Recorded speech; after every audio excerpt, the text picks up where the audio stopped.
నక్సలైట్ నాయకులతో వివిధ హోదాలలో ఉన్న వాళ్ళతో మాట్లాడితే ఈరోజు 130 మంది నక్సలైట్లు ఛత్తీస్గఢ్కు సంబంధించిన వాళ్ళు కావచ్చు, తెలంగాణ కావచ్చు, ఆంధ్రప్రదేశ్కు సంబంధించిన వాళ్ళు ఈ రోజు వాళ్ళ చేతుల్లో ఉన్న ఆయుధాలతోటి ఈ రోజు వాళ్ళు సరెండర్ అవ్వడం, అందులో 124 అత్యంత ఆధునికమైన ఆయుధాలతో ముఖ్యంగా 31 AK-47లు, SLRలు, ఇతర అధునాతనమైన ఆయుధాలు, విదేశాలలో తయారైన అధునాతనమైన ఆయుధాలు, 7,000 బుల్లెట్లు, బుల్లెట్ ద్వారానే ప్రజా సమస్యల్ని పరిష్కరిస్తామన్న వాళ్ళు ఈ రోజు బ్యాలెట్ ద్వారా ప్రజా సమస్యల్ని పరిష్కరించడానికి ముందుకు వచ్చి ఈ రోజు ఇక్కడ ఈ వేదిక ముందున్న 130 మంది నక్సలైట్లు ప్రభుత్వం యొక్క పిలుపు మేరకు ఈ రోజు సరెండర్ అవ్వడం జరిగింది. పాత్రికేయ మిత్రులు, ఉన్నతాధికారుల సమక్షంలో వాళ్ళు సరెండర్ చేసిన ఆయుధాలను మీరు చూసి AK-47 SLR, 303 rifles, 9mm pistols, ఇతర ఆయుధాలు, 7,000 బుల్లెట్లు ఈ రోజు సరెండర్ అయ్యే సందర్భంగా వీళ్ళు ప్రభుత్వానికి అప్పచెప్పడం జరిగింది. నాకు తెలిసినంత వరకు దేశంలో ఇంత పెద్ద ఎత్తున ఆయుధాలతో నక్సలైట్లు సరెండర్ అయిన సంఘటన ఇదే అతిపెద్దదని నేను భావిస్తున్నా.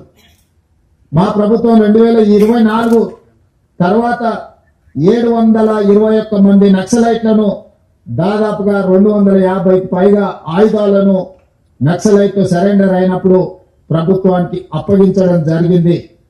సరెండర్ అయిన నక్సలైట్ల చట్ట పరిధిలో వాళ్లకు ఏవేవైతే రివార్డ్స్ ఉన్నాయో, రిహాబిలిటేషన్ కు సంబంధించి ప్రభుత్వం ఏదైతే హామీ ఇచ్చిందో వాటన్నిటిని అమలు చేస్తాం.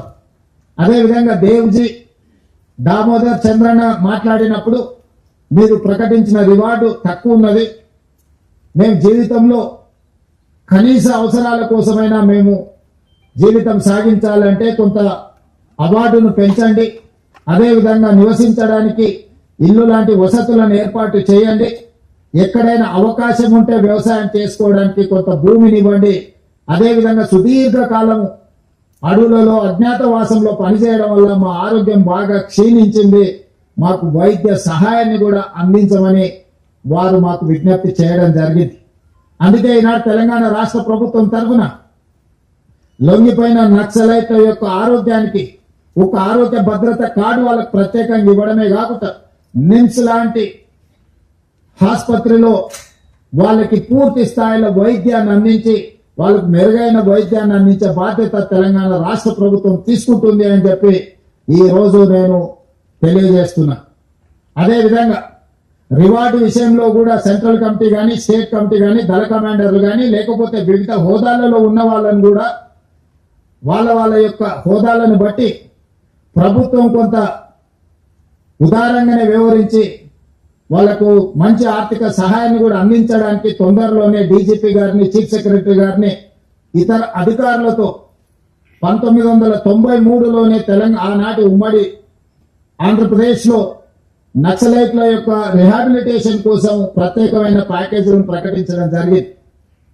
అందుకే ఈరోజు దాదాపుగా 30 సంవత్సరాలలో వివిధ సందర్భాలలో వాళ్ళకి ఇచ్చిన నగదు కానీ ఇతర వసతులను ఇంకా మెరుగ్గా వాళ్ళకి అందించేటట్టు ఈరోజు చీఫ్ సెక్రటరీ, డీజీపీ గారు ఇతర అధికారులతో మాట్లాడి నగదును కూడా పెంచే ప్రయత్నం చేస్తాం.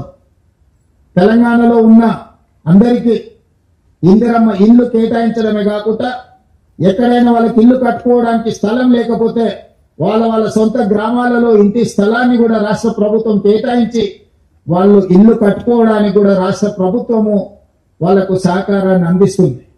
భూమి విషయంలో కొంచెం గ్రామాలలో ఈరోజు భూములు అందుబాటులో లేవు కాబట్టి భూ కేటాయింపు విషయంలో నేను ఇప్పుడు ఎలాంటి మాట చెప్పలేను. ఉండడానికి ఇల్లు, మెరుగైన వైద్యము, అదేవిధంగా వాళ్లకు నగదు బహుమతి, వీటన్నిటిని కూడా వాళ్ళకు అందించి సమాజంలో ఒక ఆత్మగౌరవంతో కూడిన జీవన విధానాన్ని కొనసాగించడానికి రాష్ట్ర ప్రభుత్వం సంపూర్ణంగా సహకరిస్తుంది. ఇవన్నీ ఏర్పాటు చేసే ముందు రాష్ట్ర ప్రభుత్వం చెబుతున్న ఒకే ఒక అంశం, ఈ రాష్ట్రంలో హింస కుదరదు.